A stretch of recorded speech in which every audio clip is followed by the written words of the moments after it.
हाँ जी, क्या आपको भी मैथमेटिक्स बोरिंग लगता है? या फिर बहुत सारा एफर्ट, बहुत सारा टाइम लगाने के बाद भी मैथ्स में अच्छे परिणाम नहीं आ पाते हैं? या फिर मैथमेटिक्स को लेकर आपके मन में एक अलग तरह की कन्फ्यूजन, एक अलग तरह का द्वंद आपके मन में बना रहता है? तो आपको मैथमेटिक्स पढ़ने की आपकी जो अप्रोच है, जो आपकी तरीका है, वो आपको बदलना होगा।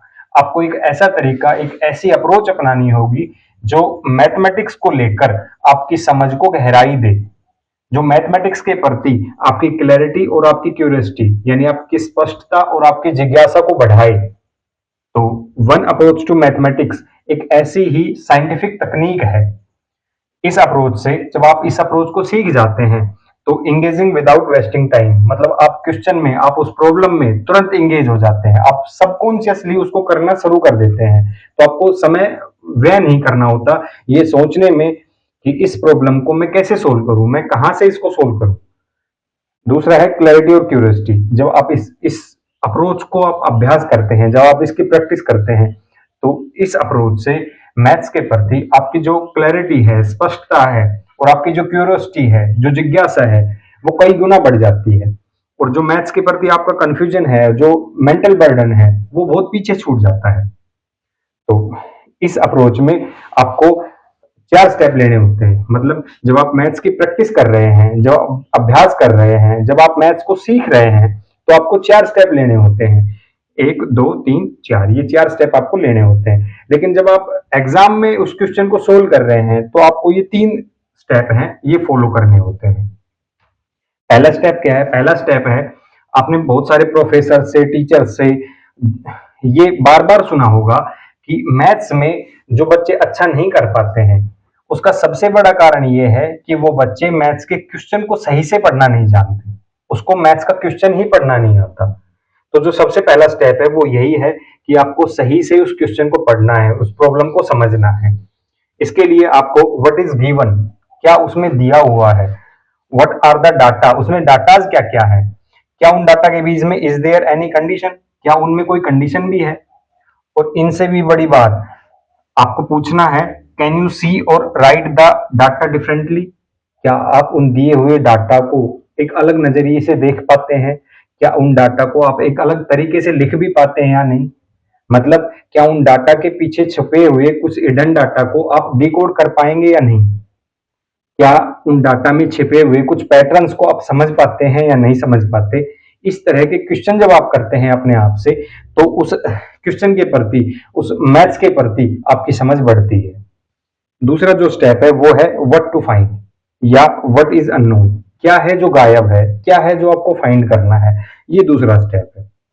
और थर्ड जो स्टेप है वो है स्टेप 1 और स्टेप 2 के बीच में एक ब्रिज का निर्माण आपको करना है, एक ब्रिज बनाना है इन दोनों के बीच में। मतलब what is the relation between, यानी स्टेप 1 और स्टेप 2 के बीच में क्या रिलेशन है जो आपको दिया हुआ है, व्हाट इज गिवन, और व्हाट टू फाइंड जो आपको फाइंड करना है। इन दोनों के बीच में हमेशा ही कोई ना कोई रिलेशन होगा, उस रिलेशन को आपको डिकोड करना है। यही आपका काम है, यही आपका अभ्यास है।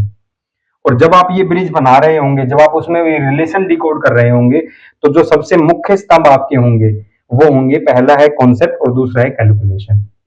कॉन्सेप्ट से मतलब ये है, जो मैथमेटिकल आइडिया की आपकी समझ है उसको बोलते हैं कॉन्सेप्ट। यानी कॉन्सेप्ट में अंडरस्टैंडिंग होती है, कॉन्सेप्ट में क्लैरिटी होती है, कॉन्सेप्ट में लॉजिक होता है। किसी भी आइडिया के पीछे वो आइडिया ऐसा क्यों है, कैसे है, ये जो समझ है आपकी, उसको बोलते हैं कॉन्सेप्ट। और इस कॉन्सेप्ट से ही, इसकी क्लैरिटी और इसकी लॉजिक के बाई प्रोडक्ट से ही फॉर्मूला निकलता है। तो आप जब जब आप कॉन्सेप्ट सीख लेते हैं, तो आपके पास हजारों तरीके होते हैं किसी भी प्रॉब्लम को सोल्व करने के। लेकिन सिर्फ आप अगर फॉर्मूला याद रखते हैं, तो आपके पास सिर्फ वो एक तरीका है उस प्रॉब्लम को सोल्व करने का। तो जैसे ही अगर उसमें क्वेश्चन में यहाँ वहां होता है, तो उस फॉर्मूले से आप कंफ्यूज हो जाते हैं, आप ऐसा लगता है जैसे आपने कभी सीखा ही नहीं। और दूसरा है कैलकुलेशन। तो कैलकुलेशन का आधार होता है प्रैक्टिस। प्रैक्टिस से आपको क्या मिलता है? प्रैक्टिस से आपको मिलती है मेमोरी, और दूसरी मिलती है अटेंशन। मेमोरी से मतलब ये है, जब आप बार बार किसी चीज का अभ्यास करते हैं तो कुछ चीजें आपको याद हो जाती है और वो एग्जाम में आपके काम भी आ जाती है। जैसे आपको कुछ नंबर्स के स्क्वायर, क्यूब या ट्रिग्नोमेट्रिक रेशियोज आपको याद हो जाते हैं, तो वो आपके एग्जाम में काम आती है, तो आपको क्विक उसमें क्वेश्चन आप कर पाते हैं। दूसरी है अटेंशन। अटेंशन मतलब ह्यूमन बिहेवियर ही ऐसा है कि जिस चीज को आप बार बार अभ्यास कर लेते हैं, प्रैक्टिस कर लेते हैं, तो आपके मन पर उसकी एक छाप छूट जाती है।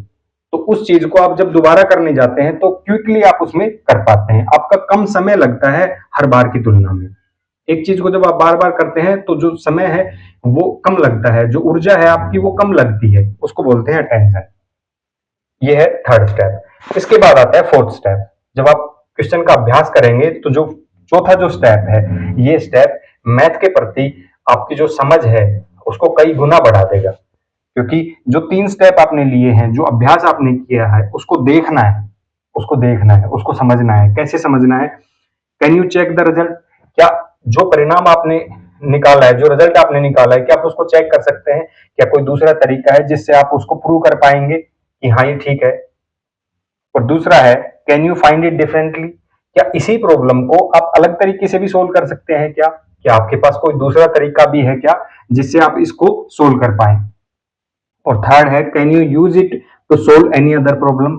और जो तरीका आपने यहाँ लगाया है, जो कॉन्सेप्ट आपने यहाँ यूज किया है, क्या उसी कॉन्सेप्ट को यूज करते हुए मैथ के किसी और प्रॉब्लम को आप सोल्व कर पाते हैं या नहीं? मतलब इसी कॉन्सेप्ट को आप बार बार यूज कर पाते हैं या नहीं? ये आपको जब आप ये सवाल आप अपने आप से पूछेंगे तो उस कॉन्सेप्ट के प्रति, उस चीज के प्रति आपकी जो समझ है वो कई गुना बढ़ जाती है। ये चार स्टेप आपको फॉलो करने हैं। जैसे ही आप ये चार स्टेप फॉलो करते हैं तो मैथ्स को पढ़ने की आपकी जो जिज्ञासा है वो कई गुना बढ़ जाएगी। आप बड़ी बड़ी प्रॉब्लम को इसी ही अप्रोच से सोल्व करना सीख जाएंगे। अब हम कुछ क्वेश्चन लेते हैं, छोटे छोटे क्वेश्चन है जो हम करके देखेंगे। पहला है, एक दुकानदार किसी सामान को 10% छूट पर बेचकर 20% लाभ कमा लेता है। यदि वह छूट ना दे तो उसका लाभ प्रतिशत क्या होगा, मतलब प्रॉफिट क्या होगा, ये आपको फाइंड करना है। तो जो पहला स्टेप है, पहला स्टेप है व्हाट इज गिवन। इसमें दिया क्या है?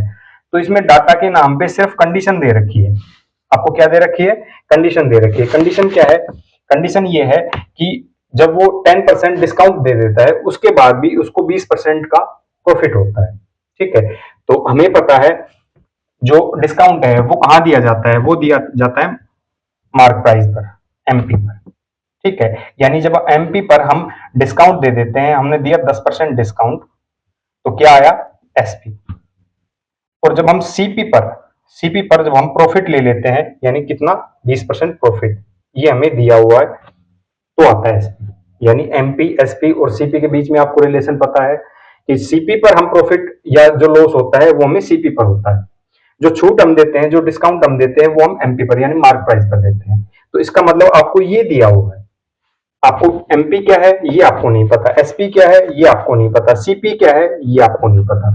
सिर्फ आपको कंडीशन दी हुई है कि एमपी पर 10% की डिस्काउंट देने के बाद एसपी, ठीक है, और सीपी पर 20% प्रॉफिट, ये आपको दिया हुआ है। फाइंड क्या करना है? आपको फाइंड करना है कि अगर ये डिस्काउंट नहीं होता, ये डिस्काउंट नहीं होता तो आपको प्रॉफिट कितना होता। मतलब ये डिस्काउंट अगर नहीं होता तो जो एमपी है वही एसपी होता, जो एमपी है वही एसपी होता और वो आपका प्रॉफिट आ जाता। तो ये आपको फाइंड करना है।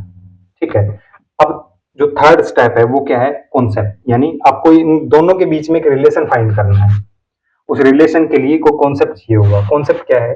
अब कॉन्सेप्ट हमारे पास है प्रतिशत का। प्रतिशत मतलब परसेंटेज का। परसेंटेज का कॉन्सेप्ट क्या होता है? कॉन्सेप्ट ये है कि किसी भी राशि को, किसी भी क्वांटिटी को आप 100 के आधार पर माप सकते हैं। 100 के आधार पर माप सकते हैं। अब हमारे पास दो कंडीशन है। दो कंडीशन है मतलब हम जो छूट देंगे, जो डिस्काउंट देंगे, वो हम एमपी पर देंगे। इसका मतलब एमपी हमें मानना होगा। तो हमने मान लिया एमपी 100 है, इस पर हमने 10% डिस्काउंट दिया, तो इसका मतलब एसपी क्या आ गया? 90 आ गया। ठीक है, और दूसरी जो कंडीशन है वो कंडीशन है कि हमें 20% प्रॉफिट दिखाना है। इसका मतलब सीपी जो है वो हमें दोबारा मानना पड़ेगा, यानी सीपी हम दोबारा मान लेते हैं, सीपी भी 100 है।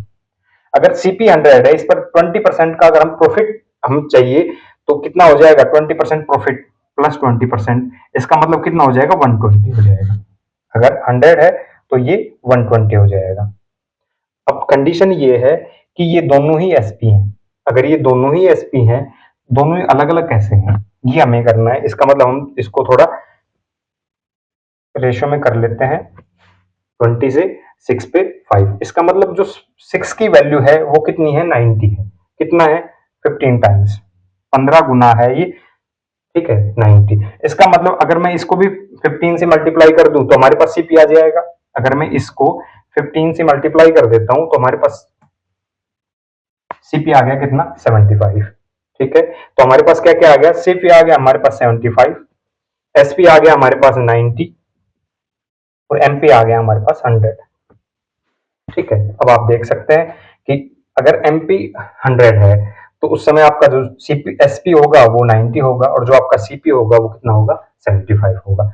अब ये कहता है अगर ये डिस्काउंट ना होता, इसका मतलब एमपी और एसपी सेम होता, यानी यही आपका एसपी होता, ये अगर एसपी होता तो आपको प्रॉफिट जो है वो कितना होता। तो सीपी कितना है 75, एसपी कितना है 100 है।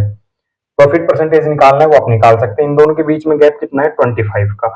अगर 25 का हम निकाले 75 पे तो कितना है परसेंटेज में, आप इसको काउंट कर देंगे 3, इसका मतलब 33.33। ये आपका आंसर है, ये आपको फाइंड करना था। इस तरीके से आप कर सकते हैं। अब इसके बाद आपको फोर्थ स्टेप लेना है, चौथा स्टेप, कि क्या आप इसको काउंट दोबारा रीचेक कर सकते हैं, क्या कोई और तरीका है आपके पास जिससे आप इसको आप अपने मन में ही इसको प्रूव कर लें कि हाँ ये सही किया है मैंने। और दूसरा है can you find it differently, क्या इसी सवाल को आप अलग तरीके से भी कर सकते थे, क्या इस क्वेश्चन को आप कोई और अप्रोच लगा के भी सोल्व कर सकते थे। इससे आपकी समझ बढ़ती है, इससे आपका दायरा बढ़ता है, आपकी मैथ्स के प्रति जो कॉन्सेप्ट के प्रति आपकी जो रीचनेस है वो बढ़ जाती है। और थर्ड है क्या इसी कॉन्सेप्ट को यूज करते हुए, क्या इस कॉन्सेप्ट को यूज करते हुए आप मैथ्स के किसी और चैप्टर में कोई और प्रॉब्लम सोल्व कर पाते हैं या नहीं कर पाते, क्योंकि वो दर्शाएगा आपके कॉन्सेप्ट पर पकड़ कितनी अच्छी है। तो इसी तरीके से अगर आपको इन चीजों में कोई चीज आपके काम की है, आपको लगता है कि ये आपके काम की है, तो आप आ सकते हैं स्वाध्याय पाठशाला पर, क्योंकि जो नेक्स्ट वीडियो आएगी उसमें हम कॉन्सेप्ट और फॉर्मूले में क्या डिफरेंस है, क्या अंतर है, आपको कॉन्सेप्ट समझना चाहिए या आपको फॉर्मूले पढ़ने चाहिए, वो उस पर हम डिटेल में डिस्कस करेंगे। और उसके बाद हम एक सीरीज लेके आएंगे कॉन्सेप्ट की, यानी मैथ्स की सभी चैप्टर की और सभी जो कॉन्सेप्ट्स हैं उस पर हम डिटेल में डिस्कस करेंगे। Thank you.